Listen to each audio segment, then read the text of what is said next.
Okay. இந்த வீடியோல நம்ம வந்து பிங்கோ கிட்ட யூஸ் பண்ணி எப்படி நம்ம அந்த கேமை வந்து ப்ளே பண்ணுறதுன்னு சொல்லி பார்க்க போகிறோம். ஓகே. இந்த கேம் ஸ்டார்ட் ஆகும்போது ப்ரொஃபஸர்ஸ் வந்து அவங்க வந்து கொஸ்டினை வந்து ஸ்க்ரீனில் டிஸ்ப்ளே பண்ணிடுவாங்க ப்ரொஜெக்டர் யூஸ் பண்ணி.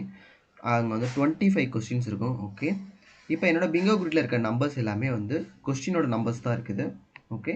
இப்போ நான் என்ன பண்ண நினைக்கிறேன் அப்படின்னா வந்து எனக்கு இந்த 17 அப்படின்னு இருக்க அந்த நம்பர் வந்து நான் மார்க் பண்ணும், நான் அதை வந்து சேர்க்கணும் அப்படின்னு சொல்லி நான் நினைக்கிறேன். அப்போ அப்படி பார்த்தேன் அப்படின்னா நான் வந்து ஃபேக்கல்ட்டிஸ், அதாவது ப்ரொஃபஸர் ஸ்க்ரீனில் டிஸ்ப்ளே பண்ணியிருக்க 17th கொஸ்டினுக்கான ஆன்சரை நான் வந்து சொல்லணும். ஓகேவா? ஸ்பின் வீல் யூஸ் பண்ணி ரேண்டமாக என்னோட நேம் வரும்போது நான் 17 சொல்லலாம். ஓகே. இப்போ ஸ்பின் வீல் யூஸ் பண்ணிட்டாங்க, என்னோட நேம் செலக்ட் ஆயிருச்சு. இப்போ நான் தான் வந்து சொல்லணும். நான் கொஸ்டின் நம்பர் 17ன்னு சொல்கிறேன். ஃபேக்கல்ட்டி அந்த கொஸ்டினை ரீட் அவுட் பண்ணுவாங்க. நான் அந்த கொஸ்டினுக்கான ஆன்சரை வந்து சொல்லுவேன். ஆன்சர் கரெக்டாக இருக்கும் பட்சத்தில் வந்து ஃபேக்கல்ட்டி வந்து என்ன அந்த 17 மார்க் பண்ண அலோவ் பண்ணிடுவாங்க. அப்போ 17 மார்க் பண்ண அலோவ் பண்ணாங்கன்னா நான் இந்த 17 சுற்றி ஒரு சர்க்கிள் போட்டுருவேன். ஓகேவா? ஆன்சர் தப்பாக இருந்துச்சு அப்படின்னா என்னோட அந்த சான்ஸ், அந்த ஸ்பின் வீலில் எனக்கு கிடச்ச அந்த சான்ஸ் வந்து போயிடும். நான் வந்து எதுவுமே மார்க் பண்ண முடியாது. அதர் ஸ்டூடெண்ட்ஸ்க்கு வந்து அதர் சான்ஸ் கொடுப்பாங்க.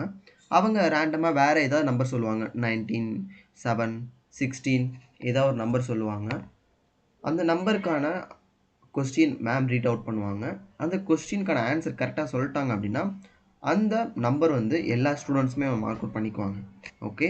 இந்த சினாரியோவில் நான் 17 அப்படின்ற கொஸ்டின் சொல்கிறேன், கரெக்டான ஆன்சர் சொல்கிறேன். மேம் வந்து 17 மார்க் பண்ண பெர்மிஷன் கொடுத்துட்டாங்க அப்படின்னா நான் 17 வந்து மார்க் பண்ணிடுவேன். இதே மாதிரி மற்ற ஸ்டூடெண்ட்ஸ் வந்து அவங்களோட விருப்பமான கொஸ்டின் சொல்லுவாங்க. ஃபார் எக்ஸாம்பிள் நெக்ஸ்ட் ஸ்டூடெண்ட் வந்து 25 சொல்கிறாங்க, அதுக்கு அடுத்த ஸ்டூடெண்ட் வந்து 24 சொல்கிறாங்க. எல்லாமே ஆன்சர் கரெக்டாக இருக்குது. அண்டு நெக்ஸ்ட்டு 16 சொல்கிறாங்க, நெக்ஸ்ட்டு 12 சொல்கிறாங்க. இது மாதிரி வேறு வேறு ஸ்டூடெண்ட்ஸ் வந்து வேறு வேறு நம்பர் சொல்லியிருக்காங்க. அவங்க சொன்ன நம்பர்ஸ் வந்து எனக்கு வந்து இப்படி வந்து டயகனலாக வந்து கிராஸ் ஆகுது. அப்படின்னா என்ன பண்ணலாம்னா இதை வந்து டயகனலாக ஒரு கிராஸ் பண்ணிவிட்டு பி அப்படின்ற இந்த லெட்டரை நான் என்ன பண்ணலாம், ஸ்ட்ரைக் அவுட் பண்ணிடலாம். அடுத்த ஸ்டூடெண்ட் வந்து ரேண்டமாக வந்து ஒரு நம்பர் சொல்கிறாங்க 15. அந்த கொஸ்டினுக்கான ஆன்சரையுமே வந்து கரெக்டாக சொல்லிடுறாங்க. மேம் வந்து அதை மார்க் பண்ண சொல்கிறாங்க. அதே மாதிரி நெக்ஸ்ட் ஸ்டூடெண்ட்ஸ் போவாங்க. ஓகே. இப்போ என்னோட சான்ஸ் ஸ்பின் வீலில் என்னோட நேம் வந்திருக்கு. நான் பார்க்குறேன் எனக்கு இங்கே 3 நம்பர் சேர்ந்துருக்கா. நான் இப்போ 11 சொல்லிட்டு 21 சொன்னால் என்னால் இங்கிட்டு ஸ்ட்ரைக் அவுட் பண்ண முடியும். நான் யோசிச்சுட்டு நான் கொஸ்டின் நம்பர் 11 அப்படின்னு சொல்லி சொல்கிறேன். மேம் வந்து 11th கொஸ்டின் ரீட் பண்ணுவாங்க. அதுக்கான ஆன்சரை நான் கரெக்டாக சொல்லிட்டேன் அப்படின்னா மேம் வந்து அதை சர்க்கிள் பண்ண, அதாவது அதை மார்க் பண்ண பர்மிஷன் கொடுத்துருவாங்க. எல்லா ஸ்டூடெண்ட்டும் 11 வந்து மார்க் பண்ணுவாங்க. அதுக்கடுத்த ஸ்டூடெண்ட் வேறு ஏதாவது நம்பர் சொல்லுவாங்க. ஃபார் எக்ஸாம்பிள் 21 சொல்கிறாங்க அப்படின்னா நம்மளுக்கு நம்மளோட இந்த காலம் வந்து சேர்ந்துருச்சு. அப்போ இந்த காலமை ஸ்ட்ரைக் அவுட் பண்ணிடலாம். நெக்ஸ்ட்டு அதாவது இது ஸ்ட்ரைக் அவுட் பண்ணனால பிங்கோவில் இருக்க அடுத்த லெட்டரான அந்த ஐயை நம்ம என்ன பண்ணலாம், ஸ்ட்ரைக் அவுட் பண்ணலாம். இதே மாதிரி நம்ம காலம்லேயும் என்ன பண்ணலாம் அப்படின்னா காலம் வைஸ் அடுத்த ஸ்டூடெண்ட் வந்து 10 சொல்லியிருக்காங்க, கரெக்டான ஆன்சர். 22 சொல்லியிருக்காங்க, கரெக்டான ஆன்சர். நல்லா மார்க் பண்ணுற பர்மிஷன் கொடுத்துட்டாங்க. அடுத்து 9. இப்போ நம்மளுக்கு பார்த்தோன்னா இந்த ஒரு ரோ ஜாயின் ஆகிருக்குது. இந்த ரோவை நம்ம ஸ்ட்ரைக் அவுட் பண்ணிட்டு நம்ம அடுத்த லெட்டரான என் அப்படின்றத வந்து நம்ம ஸ்ட்ரைக் அவுட் பண்ணிடலாம்.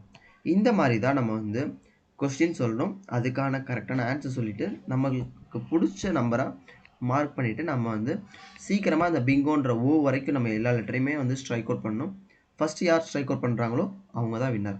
இந்த பிங்கோ கேம் இப்படி தான் ஆடணும். இவ்வளோ நேரம் பொறுமையாக லிசன் பண்ணதுக்கு தேங்க்யூ.